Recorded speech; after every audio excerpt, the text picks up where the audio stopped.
So here's my review on Gotham Season 2.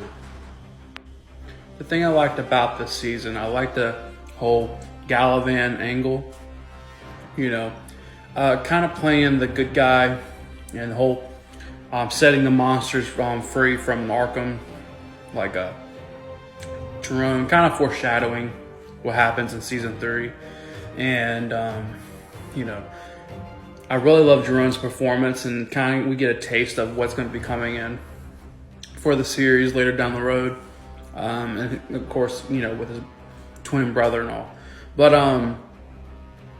I like the Galavan approach, even though I do feel like it was too easy and I understand they had the whole Hugo Strange storyline to get to for the other half of the season. But I just felt like with the whole Galavan thing, I kind of felt like they were building it up so much with, Bruce about to giving up his whole family's company and, this whole relationship with this girl.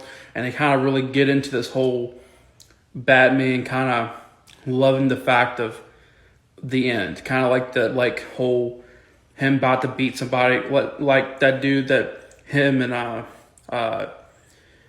Selena, when they go to that the house of those idiots, and they poison them, put them asleep with mushrooms, and they steal the money. And that dude shows up, and he starts to wail on Bruce's face, but Bruce is just taking it. And I just felt like they kind of really were capturing Bruce Batman. There was a lot of foreshadowing in that first half.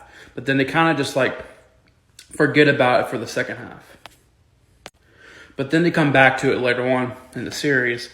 But it was nice to have that kind of, this is the Batman. This is the Batman that we're waiting for, even though we really don't get it, because this is just a prequel to the Batman in the whole Gotham City.